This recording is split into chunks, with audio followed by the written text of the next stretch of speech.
Who controls you? What controls you? Welcome, I'm Carla McLaren, and this is the fourth episode of the Off-Ramp Project. In episode 3, we started looking at Janja Lalich's 4 aspects of cultic control. Episode 3 was focused on the transcendent belief system, which means a belief that transcends above all other things. It doesn't have to be religious or spiritual. It just has to be the best belief ever, even if it isn't. And this second thing that we're looking at today is systems of control, which means the social systems, schedules, and rules and regulations that create the structure of the group. There's also systems of influence, which are the ways that people within the group influence each other. And then there is the charismatic leader. Today we're looking at systems of control, and this is a little bit hot to talk about because we are seeing these systems of control starting up and also stabilizing themselves within our American system of governance. So we've got a lot of controlling systems happening that are cultic in their nature. They're abusive. So I want to talk about that, and hopefully in such a way that we can understand that this has happened before, it'll happen again, and there are ways for us to move through it and make the systems of control healthy and functional and non-cultic and welcoming, right? There's ways to do that. Control doesn't have to be cruel. It doesn't have to be harsh. It doesn't have to be erasing of personal and civic freedoms. Systems of control can be supportive. So I wanted to look at first what is controlled in a system of control. And you can think about this in terms of any group that you belong to. There's always going to be systems of control. Again, they can be healthy or unhealthy. So what we're looking at is, I'm reading off a piece of paper so I don't miss anything. Rules, regulations, laws, punishments, and rewards. So systems of control can be law itself, but it also can be about finances, education, your diet, how you dress, your exercise, your sexual habits, your health care, your family planning in terms of whether you want a family or not, your child rearing, your social life, your interpersonal relationships, right? Systems of control exist in all social groupings, and some have all of these and some have just a few. It really is very individual. So as we talked about in episode 3, if you want people to remember something, don't lead with the thing you don't want them to remember, right? So if you say, myth, all vegetables will kill you. And then you say below, well, many vegetables have compounds in them that aren't healthy for you. And so you have to cook them in a certain way. For instance, acorns or something like that. But what people will remember is myth, all vegetables will kill you, because it came first. It's usually in bold. It's in a larger font. It's really out there, and you'll forget about the part. So I'm gonna bring the healthy social control into here first, because it's what we want to remember. It's what we want to focus on. We'll look at unhealthy, but I want us to remember what it can look like if aspects of social control are functional and healthy and empathic and ethical. The first is the system is democratic, meaning that all members have a say in how the rules and regulations are developed and applied. And if the rules and regulations don't work, we can change them. We can adjust them. We're not sort of my way or the highway. You do whatever I say. And it's because I'm the mom and you don't have a voice, right? It's democratic, meaning everybody has a voice. The second is members have the right to question, doubt, and challenge the system. In unhealthy systems of social control, you can't challenge it. You don't have a voice. It's undemocratic. In healthy systems of control, checks and balances are in place so the system remains fluid, meaning it's alive, it moves, it's not rigid, that it remains responsive to the needs of individuals, and that it's fair, that there's not special people getting special deals in this system. The system supports equality, and no person is above the rules. I think I've been in workplaces and groups where there's a rule about something, but the higher-ups can break it, right? The boss can break it, and nobody can call the boss out. So this system of control is unequal, it's unfair. In healthy systems, it's equal and it's fair for everyone. No one is above the rules. The system incorporates fairness, justice, and leniency, meaning there's not strong punishments. No one is humiliated, no one is abused, and no one is shunned.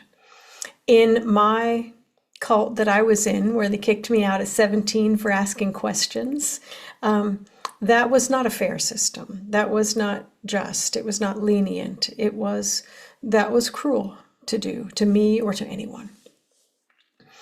Members appreciate the sense of structure and discipline that the system provides. So members go there and they find, oh yes, meeting every Wednesday from 3 to 5:30 is actually giving me a sense of calm, and I know what's expected of me, and I know how long things are going to end, and people end on time so that I can get home, right? That the structure is supportive of people's lives.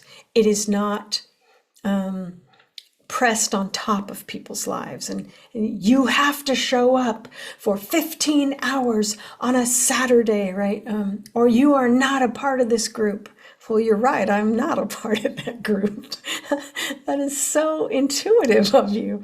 The system provides a healthy sense of belonging and camaraderie.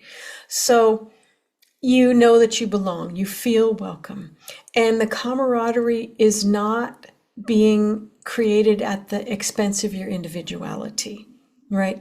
You are a part of us because we like you, not because you're a perfect member who does perfect things and never ever makes a mistake. The system helps members develop a unified group identity that does not erase their own identity.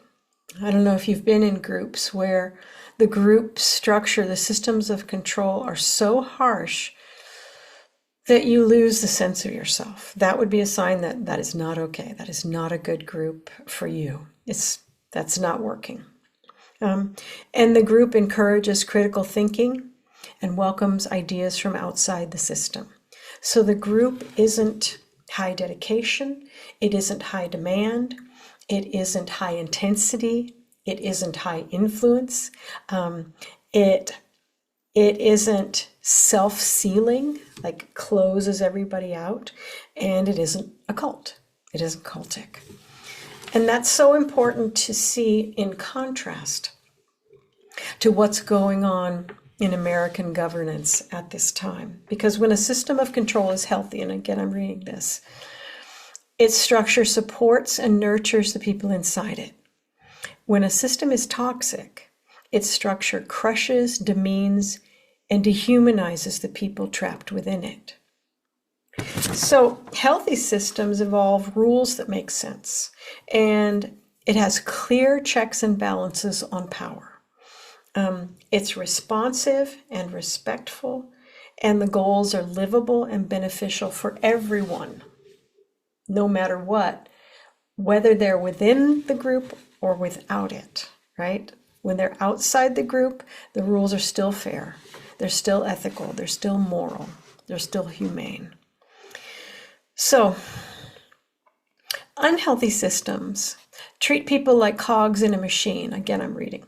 And they require total submission and unquestionable obedience regardless of the cost.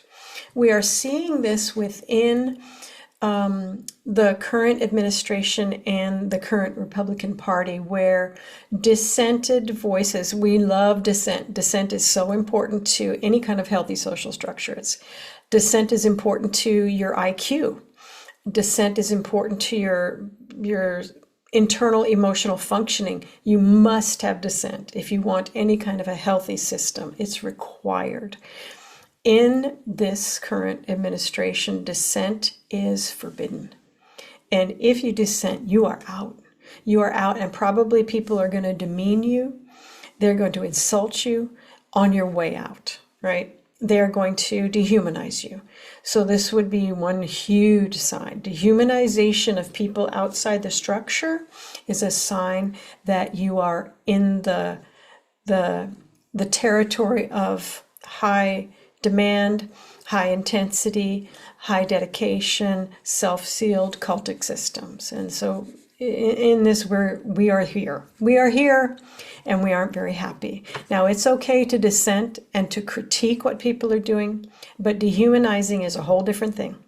It's a whole different thing. It's name-calling, it's cruelty, it's unkindness, it is calling people they're all racists, they're eating the dogs and cats. It's a rude word, whole country. It's treating people who disagree with you as less than human, as requiring punishment. So that is a cultic behavior. It doesn't have to be a cult, but it's cultic, right? So the systems of control that are very unhealthy, you don't want to see in any group that you join or that you create. And it's important to have these, and I'll put these in the show notes, plus the signs of a healthy system of control. I'll put them in the show notes so that you don't have to take notes, right? The first is that the rules and regulations come from above. Members have no say in the system. I've been in systems like this, like being in school, where you have to take this many credits of this subject, or you're not going to, it doesn't matter what you think, it doesn't matter what you feel, you are not going to graduate, right? Now, a school can or cannot be cultic, but this is a sign of an unhealthy social structure, that we don't have room for individuals. I do understand that to create a social structure, especially a school, you got to have some rules. And sometimes having rules that make room for people is like you're spending your entire life making room for people. But really, what's your life about? Is that really a waste of your life, making room for people? I mean, come on. People come into schools with different abilities, different needs, different wants, different ideas about their future, different skills. And you're saying, no, you have to get 16 units exactly in social sciences, and it has to be this and it has to be that. And it may have nothing whatever to do with the person's interests or life needs. It's okay to have fluidity in a system. It's not going to kill anybody, right? But the system is like, no, it's like, system, you're not alive. You don't get to tell humans, living humans, what it is, right? I understand it, and I understand sometimes there needs to be an inflexible rule, but if the entire thing is inflexible rules that come from above, you need to look at that. Members need to have a say in the system. The system of control is undemocratic and does not allow independent thought or action. So this is a part of that, members having no say in the system. Democracy is everybody having a voice, everybody having a vote, everybody having a say. It is inclusive. In an undemocratic system, it's exclusive. It's throwing people off. You don't get to make decisions. You don't need to question anything, because this system is what it is, and that's what it is, and my way or the highway. That's not a healthy, living, functional, worthwhile system. That is a rigid, hierarchical, undemocratic system of control. We all have them in our lives, right? Especially if you get into like government systems. I'm on a number of boards here in our community related to poverty and homelessness. And the boards are so rigid. right? And you have to have people who can soften that, because a board is very hierarchical. These are highly regulated systems of, finance and government and all that sort of stuff. The boards are so rigid. And sometimes it's just exhausting to be there, because people don't understand that a bureaucracy is a system. It's not the way we have to do everything, right? Bureaucracies have their beauties, they have their uses, but they also have tremendous downsides. If you don't understand social systems, you would just go along with the bureaucracy. You would become a bureaucrat instead of a living human being. So independent thought and action are generally frowned upon on these boards, but I find a way, okay? You have to be a living, breathing human being and to be able to tolerate these kind of structures, and to be able to visit them and say, okay, I see that this is a hierarchical, bureaucratic structure that is rigid for a reason, and I'm going to work around it. And hopefully other members of the board will understand the same thing, and you'll be able to make something happen. But as we've all seen on boards, sometimes you can't make anything happen because nobody understands that this is a very specific social system, a very specific social structure, and it has very specific downsides that have to be addressed, have to be moderated for. But a lot of people don't even know that's a possibility. So you have these boards that just don't get anything done. Members must be perfect in their obedience or face dire consequences. You'll see this I would say in our current administration, people who disagree with Trump or get on his bad side, they're out. They lose their jobs. They're fired. They are downvoted, right? They're gone. It's a dire consequence to question, to have a normal human intellect and to have the capacity for healthy dissent. It's not wanted. Don't want it, go. What that means is that the leaders' needs and wants and weaknesses become even more extreme. And it is very bad for the leader's soul to have that happen, to not have anybody who can question you, who can challenge you, who can dissent from what you're doing is terrible for you as a leader. It is a form of, it's a devastating thing to have happen to you. So don't do it. Don't do it. Don't expect it and don't do it. It's not okay. Rule breaking is treated as a direct attack on the group or its leader. So if you have anything to say about anything that the current GOP has decided is the truth and the way and the light, you're not okay. You're not going to be okay speaking out, which is why so many people are silenced. They know what can happen and they're afraid, right? Which is a terrible thing. Rule breaking even has extreme consequences, such as public shaming, which we've seen, isolation, which we've seen, shunning, removing people completely. Anthony Scaramucci, who I got the idea off-ramp from, lasted 10 days in the first Trump regime, and he was fired and made into a laughingstock, right? That was a terrible outcome. And it told other people, you want to toe the line. You want to be a boy with this man. You don't want to be a fully grown adult person with your own ideas. You don't want that. And that's terrible for everybody, right? In some cults or terrible families that are cultic, you will see beatings, you will see starvation, you will see excommunication. Rule breaking has extreme consequences so that eventually the rule breaking will stop, but so will all of the thinking, of the true connection. So you're destroying people's souls in service to a thing, an idea, a system of control. Why would you do that? Why would you even want to do that? Publicly shaming or abusing rule breakers is a scare tactic to keep everybody else in line.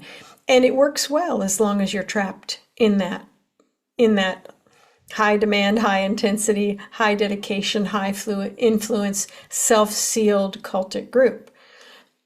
You can take an off-ramp. You can always take an off-ramp. You can always get out, right? But if you're willing to stay in, if you are staying in for some reason, right, it's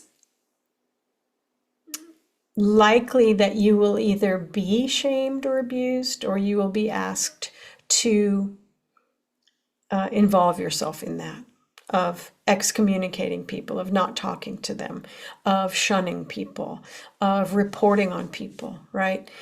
The structure will damage your own empathic and moral core, right? And that's not cool. We don't like that. That's some crap. We don't want that. So if you're in a group like this, know that there are healthy ways to be in a group. There are healthy ways to create rules. You don't have to do it this way. It's not necessary. There's no need for it, right? Unless you want to create a cult and you want brainless followers who lose all their sense of ethics. And I don't want that. Who wants that? Who wants that?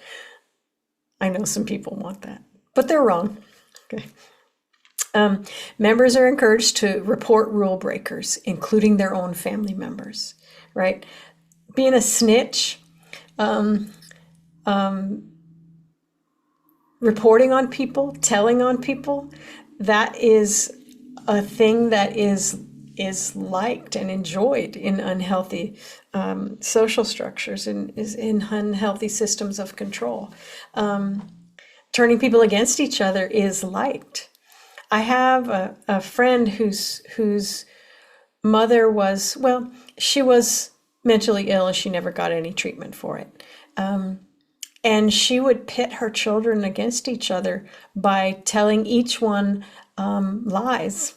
And so, I was involved as a fifth party in these relationships, and I would go talk to one of the siblings, and they would have an almost alien picture of the sibling I knew. And I realized, oh, I've been rope-a-doped. I've been roped into this. I've been believing what this unsupported, very troubled mother was saying about this sibling. And I need to get out of this cultic system, right? The way that she was playing her children off each other, it helped them to remain close to her and not each other, right? So they couldn't say to each other, I don't think mom's well, or can we get mom some help? Because they couldn't trust each other, right? So it was a way that she was protecting herself and keeping them separate, right? She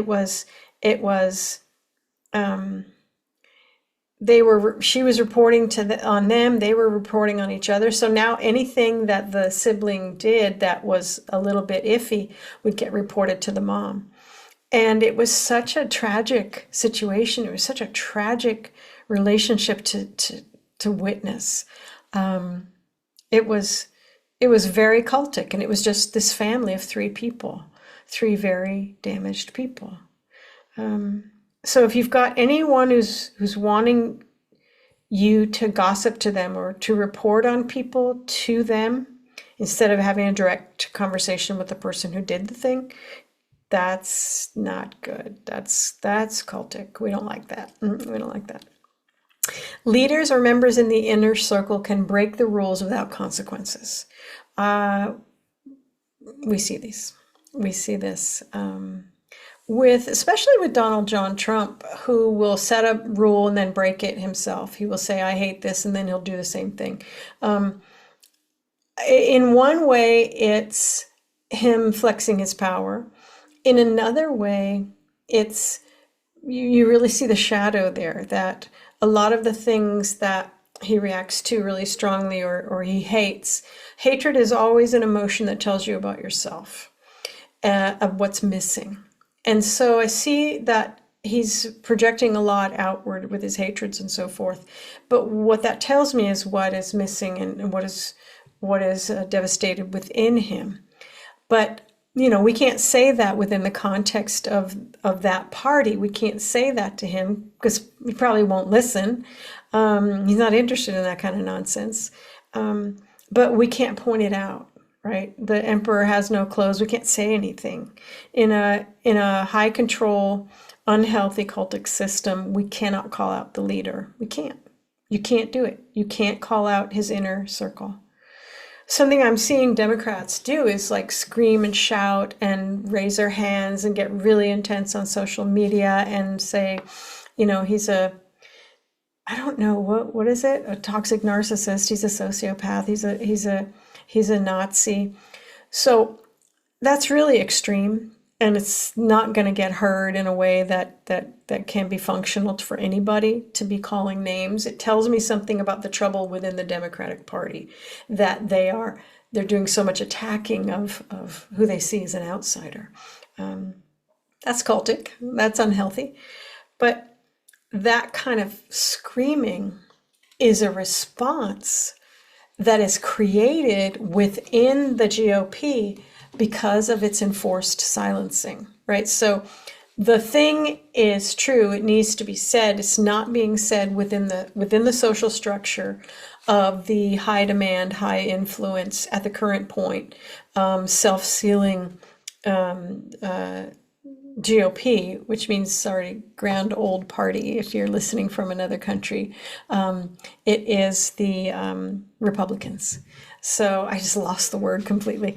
In the Republican Party, there's self-sealing, there's high demand, there's high intensity, there's a requirement for high dedication, right? It's a lot of what's going on within the Republican Party at this point in time is self-sealing. It is cultic, right? It's not a cult yet, but it is heading there. And so when we see people on the outside screaming in, yeah, we can look at those people and say, what are you doing, right? That's never going to work. That's going to make this self-sealing group seal itself. You're making it worse. But because of the extreme silencing, and America is a family, because of the extreme silencing in this part of our family, the other part, the Democrats, are doing some extreme unsilencing. They're doing a lot of screaming and finger pointing and tearing their hair out and doing just extreme emotion displays. And I understand it, I see it, but as a person who was in a cult and was being screamed at, I can tell you this, it's going to make the cult stronger. Right? You're going to make the cult happen if you do that. So cut it out. How would that be? That's like stop it. Stop it. Just know that your need to yell it out is being created by the silencing within the group. Okay? Within the inner group. And that need to call it out is a part of your empathy. It's a part of your moral structure. It's a part of your capacity for dissent. It's a good thing. But find ways to do it that aren't cruel and dehumanizing. You can do that, right? You can do that. I believe in you.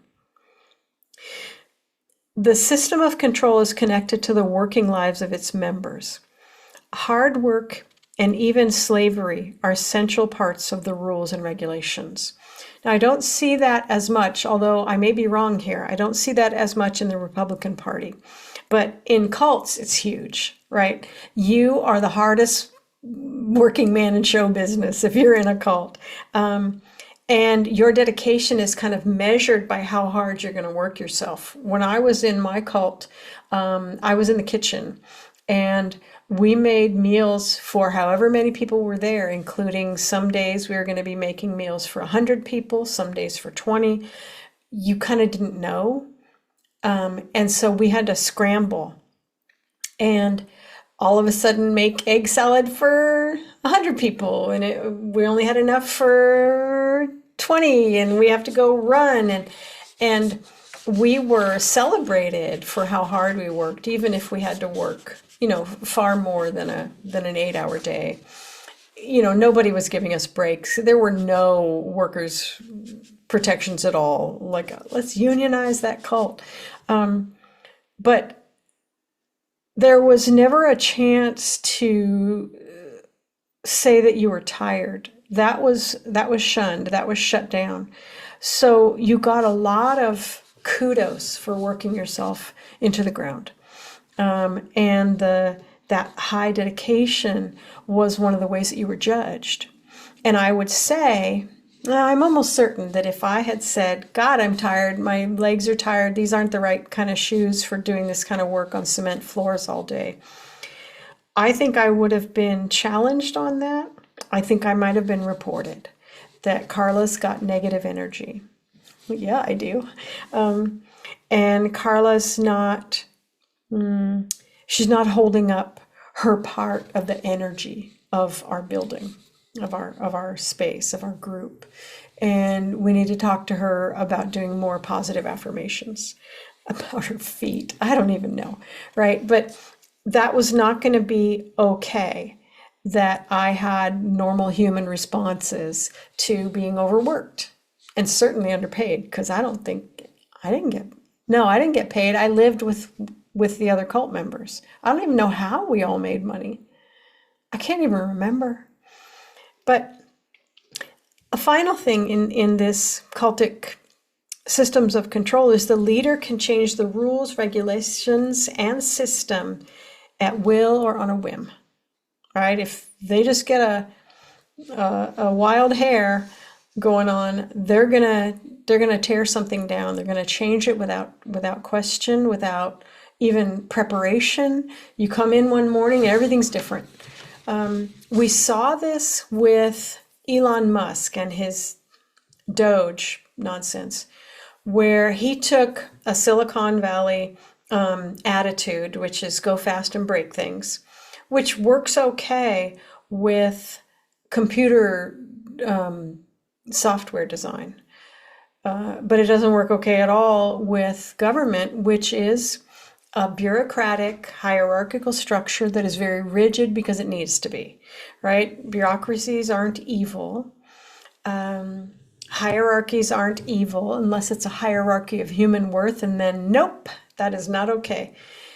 The bureaucratic structure of government runs very slowly, and it runs in a very rigid way because that structure is in charge of many interconnected things that all have to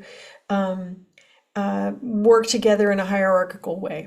It's a very frustrating system, especially if you came from Silicon Valley, which, things change there by the minute. Silicon Valley has bureaucratic and rigid structures, but in the sort of creative part of it, it's go fast and break things. You can't do that with a government. You can't do that with government systems. It shows a complete and total disregard and lack of understanding of what bureaucratic structures do and how they work and how they function. And so there was just a whim. This was an uneducated, ill-advised, badly planned, if it was planned at all, badly executed whim that showed a kind of a hatred of the government, a hatred of, and the government is us, so a hatred of America, a hatred of Americans, a hatred of what we've built. But all the rules were changed, the regulations were changed, the systems were changed, and it was on a whim because this wasn't a well-designed, it wasn't well thought out, it wasn't well researched, it wasn't well done, right? And eventually, when this period of extreme high dedication, self-sealed, cultic way of governance finally peters itself out, there's going to be a lot of repair that needs to happen. And the people who know how to do it are doing their research now, right? How do we unbreak everything that was broken? How do we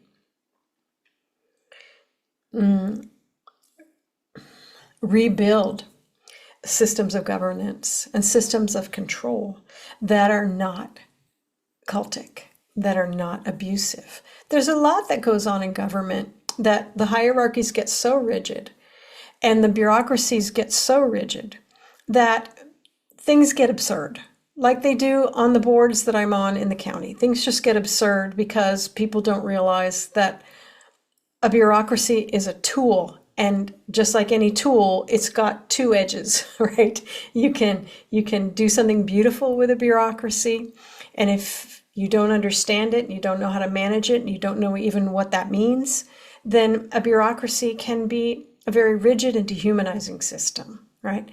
But you don't fix that by blowing it up, right? You fix that by understanding it, by doing your research, by doing your due diligence, by being an adult, by having your maturity functional, by not bringing something from a weird system. And Silicon Valley is weird. I grew up with game designers and mathematicians and computer designers and programmers. I understand Silicon Valley. It's a weird world.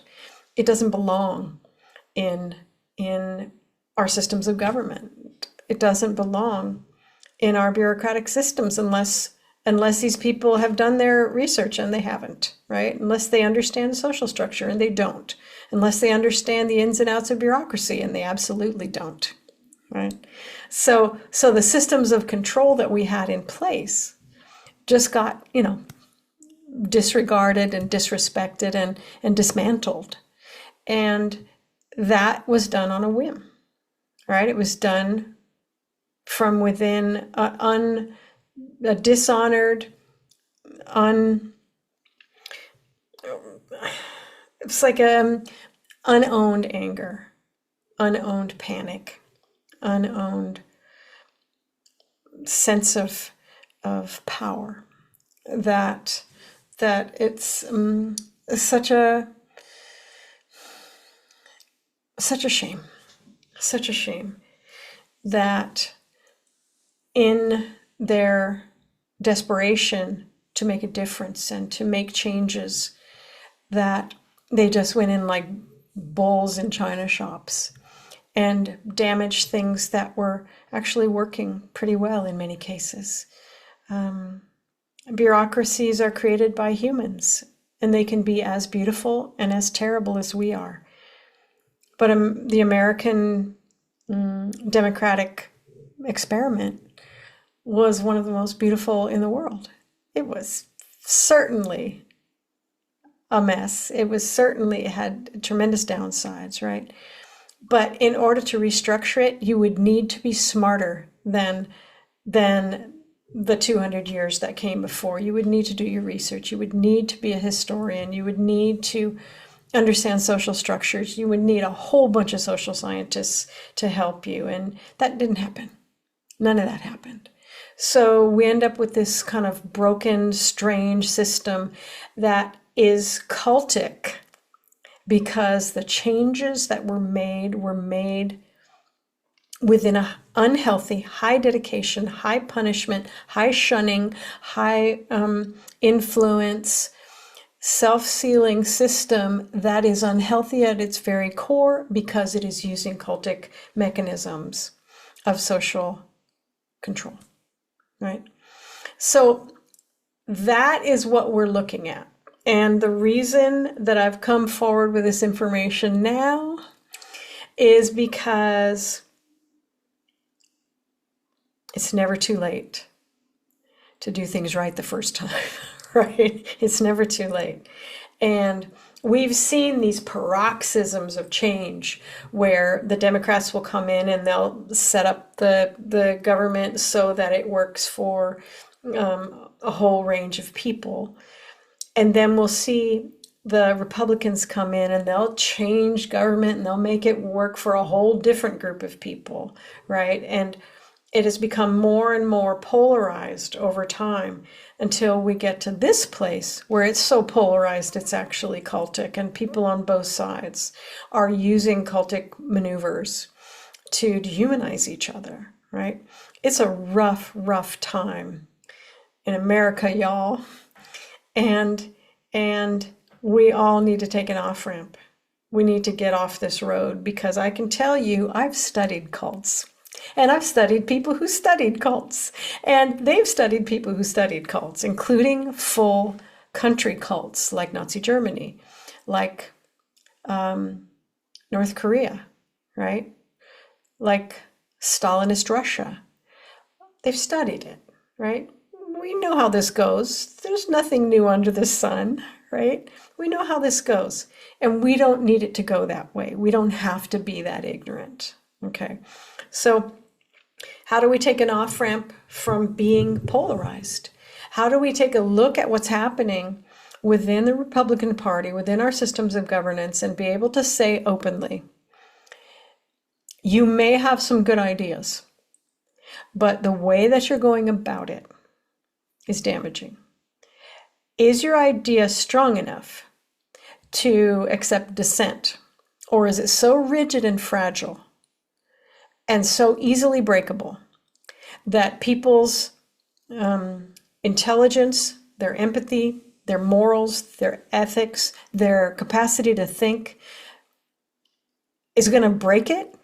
Like, is your belief system so fragile that a 17-year-old girl who asks questions needs to be banished to the street, right? If it's that fragile, why are you holding on to it? Why would you want that? You can take an off-ramp. You can get out of that. You don't have to do it anymore. Don't hold on to it. Don't hold on to it. America is a family. And right now we're in the middle of a family feud. It's ugly, like all family feuds are. And we need a mediator, right? We need someone to step in and help us think about it. In a couple of episodes, I'm going to talk about a group of people who are doing just that. And they're called Braver Angels. And they bring people from the right and the left, from the red and the blue, and they bring them together to talk, to debate, to hang out, to have parties, to come back together as a country and as a family, and to directly challenge the ways that we have been taught to dehumanize and isolate and shun each other, right? They're doing the work. I've been to their gigs. I really like them. They have filled me with hope. So part of the reason that I can come out and talk about these painful, painful things is that Braver Angels made me a braver angel. So I'll put a link to Braver Angels in the show notes.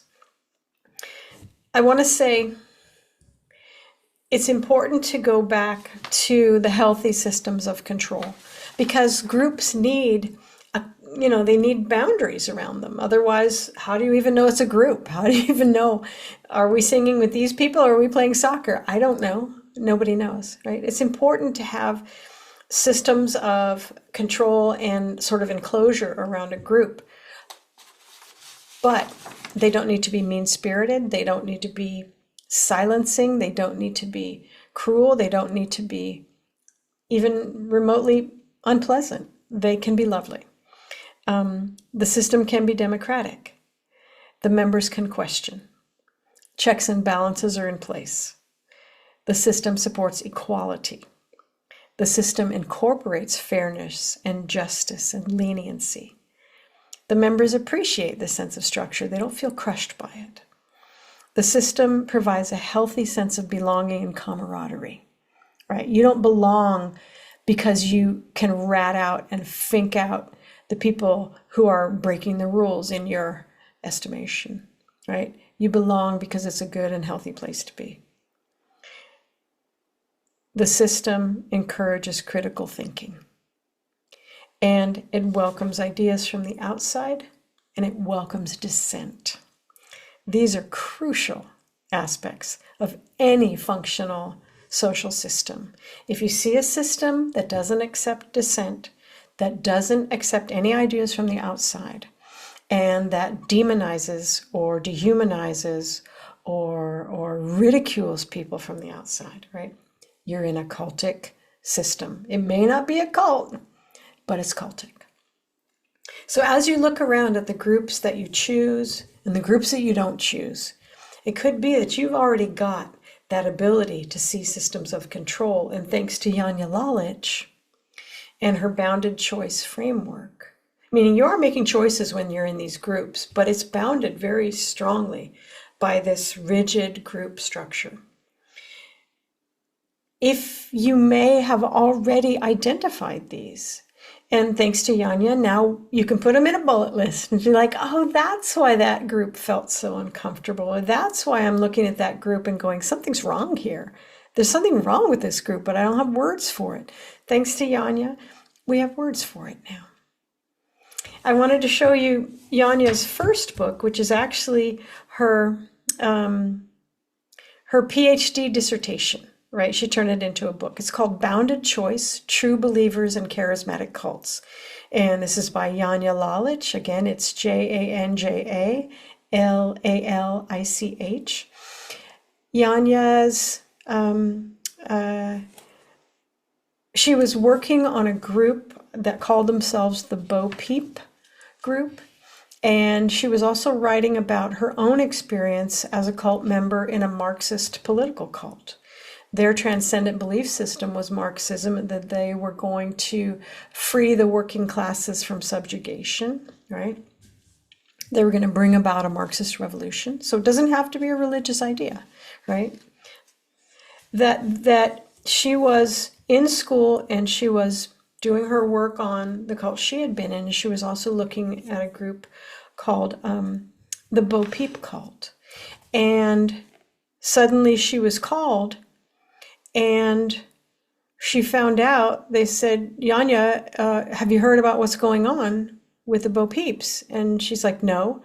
And it turned out they had committed group suicide. Outside the group, they were called Heaven's Gate.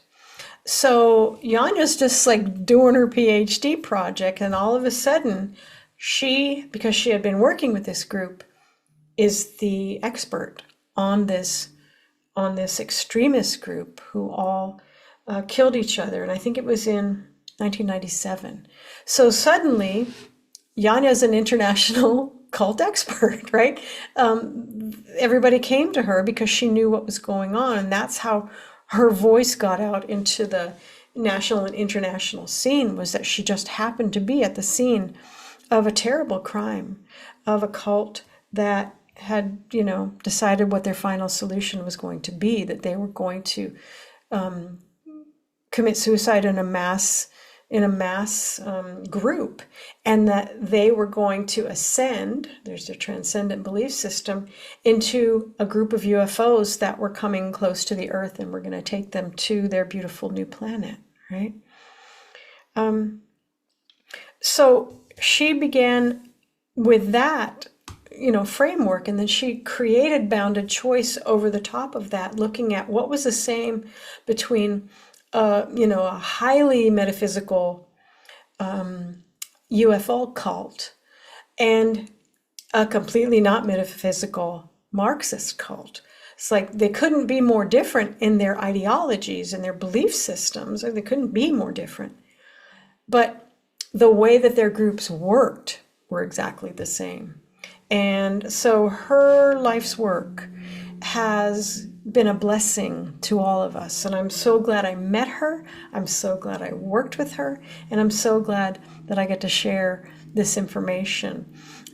We will see. I want to have her on this podcast, but I want to set it up. So, it's like I'm rolling out the red carpet for Janja Lalich, and we'll see.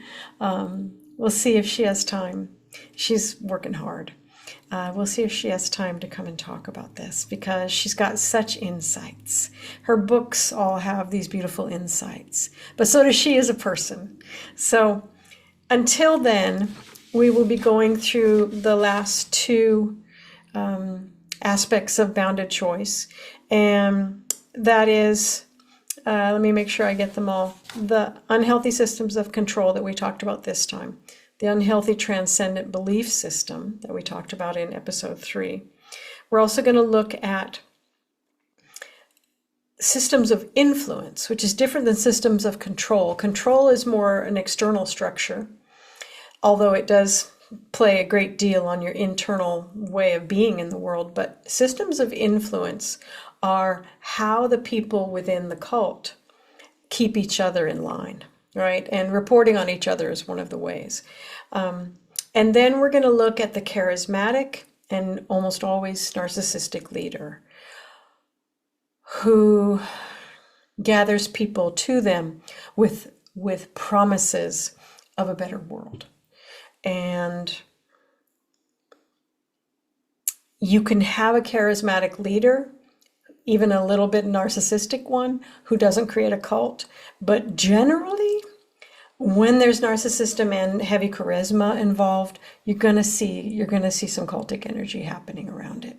It's just how humans function, and this process of understanding bounded choice can help you become aware of it and then protect you against it, which is really the whole purpose of the Off-Ramp Project. Is let's find out what we know about these things from social science. Let's find out how we can become more aware, more informed, and more protected, also more functional and more effective when the people we know are dealing with unhealthy systems of control, unhealthy transcendent belief systems, unhealthy leaders, right? Unhealthy forms of influence. How do we provide an off-ramp? Not by screaming Nazi at them, okay? How do we provide an off-ramp to people who have been captured? It's so strange for me that people stand on the outside of a cult and scream at the cult members or even the cult leader, not realizing that everyone is trapped. Everyone is trapped, and screaming isn't what helps you come out, right? No screaming. Just love. Take care, and I'll see you soon.